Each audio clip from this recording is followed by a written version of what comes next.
Hello mga lods, hello mga boss idol. At ngayon mga boss idol, welcome po ulit dito sa ating munting channel, Dan Mix TV. At ang content naman natin ngayon mga boss idol ay itong kanina kasi nagpa-practice kasi ako ng guitar solo. Tapos nang pina-plug in ko na, hindi na nagtunog. Kaya yun, binuksan ko, ito yung electric guitar natin mga boss idol. Ito yung takip sa speaker at yun wala na speaker at yung amplifier wala na rin. Dito na yung speaker, dito yung amplifier at yun nakasalpak na doon At nagpa-power naman siya mga boss idol tingnan niyo. Nagpa-power naman siya kaso wala na talagang tunog. At nang binuksan ko mga boss idol, tiningnan ko dito yung mga pisa dito. Ewan ko, di naman ako technician. Pero tinitingnan ko yung mga pisa. May nakita akong isang pisa doon Ito. Sana ba yun? Ito maliit na yan. Kulay blue. At may guhit na red, green, black at orange. Ewan ko kung anong value niyan mga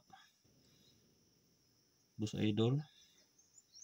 At may nakasulat naman dyan sa board na R27. Tingnan niyo mga boss idol May nakalagay na R27. Ewan ko kung yan ba yung na pisa na yan. Siguro yan yung dahilan bakit hindi na nagtunog kasi may power naman. Kasi putol na.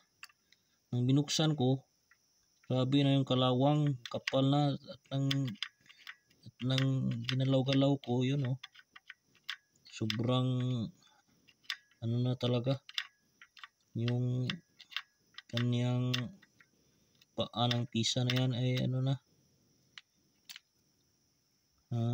sobrang bulok na. Nabulok na sa kalawang. Yung mga boss idol. At ang hirap pa naman tong ayusin kasi parang hindi ko pa nakita kung paano tanggalin tong board na to. Kasi wala namang tornilyo. Hindi ko kung paano to matatanggal. Mukhang mahirap tong ayusin mga boss idol. Pero subukan pa rin natin tong pagbaklas-baklasin. Baka sakaling matanggal natin, at kung matanggal natin tong board na to ay kukunin ko na lang yung pisa na sira at susubukan kung may babili na ganyan na pisa para palitan natin yan at try natin ulit kung tutunog na ba. Hirap din mga boss idol, wala tayong multi-tester. Di natin alam kung anong yung ibang pisa na sira. Basta ito na sigurado kung wala na to kasi wala na paa putol na dahil sa kalawang. Iwan ko kung sunog na ba yan o lang talaga yung paa lang talaga niya yung putol kasi nabulok na sa kalawang. At yan lang mga boss idol. Maraming salamat sa panonood at susubukan ko itong pagbaklas-baklasin kung kaya nating mabaklas to at nang makita natin yung likod ng board para tanggalin na lang yung pisang bulok na. At subukan nating palitan ng bagong pisa at ihinangin na ulit. Yan lang mga boss idol. Maraming salamat sa panonood. Please subscribe and don't forget to hit the notification bell para lagi kayong updated sa mga bagong video na i-upload ko.